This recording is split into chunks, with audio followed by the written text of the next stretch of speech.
You want to become a vegetarian, but you don't know where to get started. Stay with me here. I'm going to help you to get started.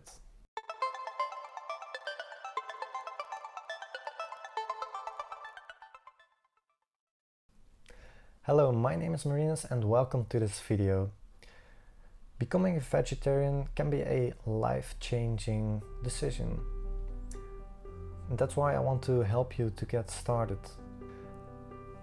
So let's talk about the different steps you can take. The first one I thought about was joining a vegetarian support group. You can easily find one on Facebook. And that way you have people around you on the internet that have the same kind of beliefs, mindset, the same purpose, and that is eating vegetarian. And those people can help you. You can ask them for help and they will be glad to help you. That way you can also discover products that are vegetarian that you otherwise wouldn't know as easily, and also different kinds of recipes and maybe even friends that way. The second thing you want to do is doing research. You want to know what to eat, what things to avoid, and how to maintain overall health while eating vegetarian. Things like cookies can be vegetarian, but that doesn't mean it's actually good for you. There's also a quick note I want to say to you, and that's about cheese. Many people who go vegetarian and don't want to go vegan, they want to keep eating cheese. But something I discovered is that most cheeses are not vegetarian. There is a product, an ingredient in it, which is called rennet. And rennet is something that the cheese needs in order to become the cheese. And the way the cheesemakers acquire that is by using the product out of the stomachs of calves. Calves are byproducts according to the cow farmers of the dairy industry. And the males, they don't really serve any purpose anymore, so they kill them. They take the rennet out of the stomachs and they use that to make the cheeses. There are vegetarian options. You have rennet that is made from bacteria. That's something you want to watch out for. If you go and buy cheese, look on the ingredients list, and there you will see if it's rennet from an animal or a bacteria. Thirdly, you want to take it slowly. You don't have to go cold turkey. If you can, do it. Otherwise, try to build up to it. What you can do is start to eat one vegetarian meal a week and build that up over time. For example, the second week, try to eat 2 days, and so on and so on.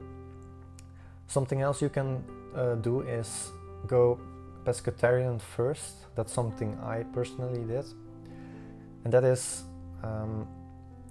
not eating meat but eating fish instead.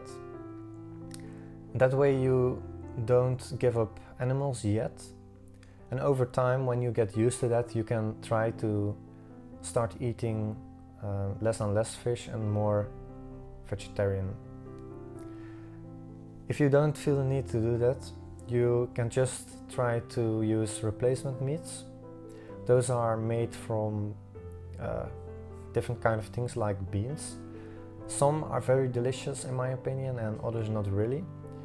You really have to experiment with different kinds in order to know what works for you.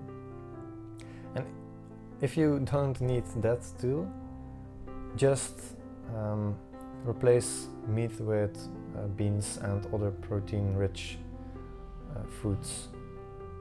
And of course you can also eat eggs and dairy. Fourthly, expect to fail. This is not easy. If you're used to eating meat, expect to fail. And I don't want to be pessimistic, but what I want to say is that your mind is used to eating meat, and now you want to change that whole brain pattern that has been there for years to an animal-free diet. Your brain is not gonna like that. It will resist a lot. It wants to go to its previous state. That's called homeostasis. And that's something that always applies when you try to change a habit and build up a new habit. It's something you have to push through, and you know what? If you fail, that's okay. You can just try it again. If you just keep trying, you still try to do something better for this planet and for yourself. Now I want to teach you some mindsets that can really help you to become vegetarian and to maintain a vegetarian lifestyle. The first thing you want to think about is the reason for doing this. Why do you want to become vegetarian? Something that's very common is that people say, I don't like animal suffering. In my opinion, that's still a surface level reason. What you want to do is dig deeper. Why don't you like animal suffering? It seems like a stupid question, but when you think about this and dig deeper, you can find a stronger reason for doing this, and that way it will stick way better. I can give you an example, and that's in the societies we live in, the developed societies, we don't really need meat anymore. Animal suffering isn't needed anymore. We can replace it with different kind of things, and it's all accessible to us. So why not do that? And when you think about that, you will see that eating meat is mainly something that people do for enjoyment. It's not really something they actually need to eat anymore. If you are from a poor country, that's a different story. Another useful mindset is thinking about how eating meat affects this planet as a whole. How does eating meat affect your own health, your body, your mind, and also the environment? If you think about eating meat, you probably think about pigs, cows, chickens, and so on. What cows and pigs have in common is that they have, like us, a very developed brain. And that's because mammals, they feel emotions. And emotions are a complex mechanism of the brain.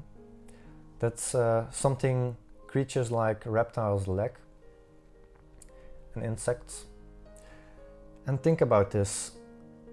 If a person lives his whole life inside a small house, he or she's probably going to be very depressed eventually. If you think like this, now try to apply it to an animal in a factory farm. A pig is very intelligent. How would living in a dark factory affect the well-being of a pig? And when a pig is processed into meat, what does that with the quality of the meat? Now you might think that it has no impact on it, but look at people. If someone is getting depressed, they are also getting more endangered by different kind of viruses. Their immune system isn't as strong as it used to be. And that's also something that applies to other animals, especially mammals. And that also is something that is going to affect you. You are going to eat that animal which suffered. How is that going to affect your body and your mind? Another great mindset is that things are not good and they are not bad. Someone who eats meat is not a bad person per se, and someone who isn't vegetarian isn't a good person per se. It's just a point of view. when you fail to adopt this diet, that doesn't mean you are a bad person. You really have good intentions, and that makes you a great person. Failing also doesn't make you a failure. You are just a human that tries to do something good for this planet. Thank you for watching this video. I really looked forward to making this one. Just something I want to say is that the things I talked about are from my own point of view. If you don't agree with me, that's fine. And if you want to know which difficulties you might face while becoming vegetarian, you can click right here for that video.